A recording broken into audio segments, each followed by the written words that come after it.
নবীজিকে ভালোবাসা ছাড়া পরিপূর্ণ মুমিন হওয়া যায় না। আর নবীজিকে ভালোবাসতে তার অনুকরণ জরুরি। তাকে অনুসরণ করাতেই রয়েছে মানব জাতির কল্যাণ। আল্লাহ তাআলা পবিত্র কোরআনে বলেন, তোমাদের জন্য আল্লাহর রসুলের মধ্যে রয়েছে উত্তম আদর্শ। সূরা আহজাব আয়াত 21। মানুষের জীবনে স্বাস্থ্য অমূল্য সম্পদ।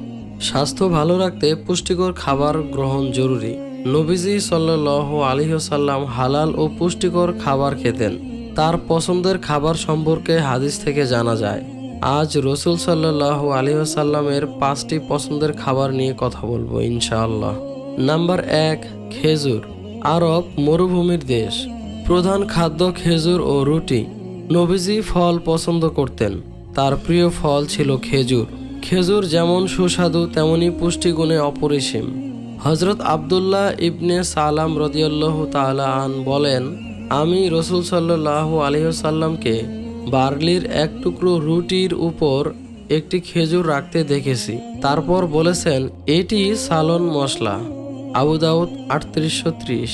রসুল করিম সাল্লাল্লাহু আলাইহি ওয়াসাল্লাম খেজুর নিজেও পছন্দ করতেন। সাহাবায়ে কেরামকেও খেজুর খেতে বলতেন। খেজুর খাওয়ার গুরুত্ব বোঝাতে রসুল সাল্লাল্লাহু আলাইহি ওয়াসাল্লাম এটাও বলেছেন, যে ঘরে খেজুর নেই সে ঘরে খাবার নেই।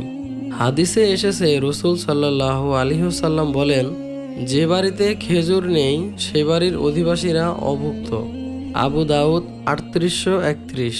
খেজুরে রয়েছে খনিজ লবণের উপাদান যা শরীরকে সতেজ রাখে। নাম্বার 2, কিশমিশ। নবীজির আরেকটি খাবার খুব বেশি পছন্দ করতেন। নবীজি আঙ্গুর ও কিশমিশ খেতে ভালোবাসতেন। কিডনির জন্য খুবই উপকারী এ ফলে ভরপুর পুষ্টিগুণ ও খাদ্যগুণ রয়েছে। আমরা কিশমিশ থেকে খুব দ্রুত শক্তি পেতে পারি। কিশমিশ স্বাস্থ্যের জন্য খুবই ভালো। ইবনে আব্বাস রাদিয়াল্লাহু তাআলা আন থেকে বর্ণিত, রসুল সাল্লাল্লাহু আলাইহি ওয়াসাল্লামের জন্য কিশমিশ ভিজিয়ে রাখা হতো এবং তিনি সেগুলো পান করতেন। মুসলিম হাদিস 2004। নাম্বার 3, মধু। মধু আল্লাহর বিশেষ নিয়ামতগুলোর মধ্যে একটি। তাতে রয়েছে শেফা। হযরত আয়েশা রাদিয়াল্লাহু তাআলা আনহা থেকে বর্ণিত, তিনি বলেন, রসুল সাল্লাল্লাহু আলাইহি ওয়াসাল্লাম মিষ্টান্ন ও মধু পছন্দ করতেন। বুখারী শরীফ 5115, মুসলিম শরীফ 2695। মধুকে বলা হয় খাবার, পানীয় ও ওষুধের সেরা। ডায়রিয়া হলে হালকা গরম পানির সঙ্গে মধু খেলে উপকার পাওয়া যায়। বুখারী শরীফের আরেকটি হাদিসে রসুল সাল্লাল্লাহু আলাইহি ওয়াসাল্লাম বলেন, মধু হলো উত্তম ঔষধ। নাম্বার 4, দুধ। স্বাস্থ্যের জন্য অত্যন্ত উপকারী দুধ। কোলেস্টেরল নিয়ন্ত্রণে দুধ অতুলনীয়। দুধে থাকে ভিটামিন B12। রসুল সাল্লাল্লাহু আলাইহি ওয়াসাল্লাম নিয়মিত দুধ পান করতেন। দুধের উপকারিতা অনেক।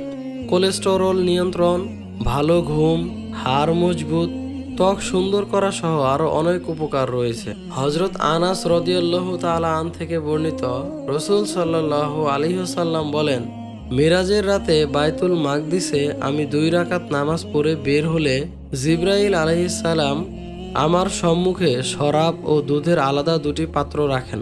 আমি দুধের পাত্রটি নির্বাচন করি। জিবরাইল আলাইহিস সালাম বলেন, আপনি প্রকৃত ও স্বভাবজাত জিনিস নির্বাচন করেছেন। বুখারী 3164, তিরমিজি 213। নাম্বার 5, শারিদ। শারিদ হলো গোশতের ঝোলে ভেজানো টুকরো টুকরো রুটি দিয়ে তৈরি বিশেষ খাদ্য। আর হায়স হলো মাখন, ঘি ও খেজুর দিয়ে যৌথভাবে বানানো খাবার। ইবনে আব্বাস রাদিয়াল্লাহু তাআলা আন থেকে বর্ণিত, রসুল সাল্লাল্লাহু আলাইহি ওয়াসাল্লামের কাছে রুটির শারিদ ও হায়েসের শারিদ অত্যন্ত প্রিয় ছিল। আবু দাউদ 3783। প্রিয় দর্শক, আসুন সকলেই রসুল সাল্লাল্লাহু আলাইহি ওয়াসাল্লামের সুন্নতগুলো আঁকড়ে ধরি এবং ভিডিওটি অবশ্যই আপনার বন্ধুদের মাঝে শেয়ার করবেন, তাদেরকেও জানার সুযোগ করে দিন। আল্লাহ তাআলা আমাদের সকলকে মিলে জান্নাতে একসঙ্গে থাকার তৌফিক দান করুন। আমিন।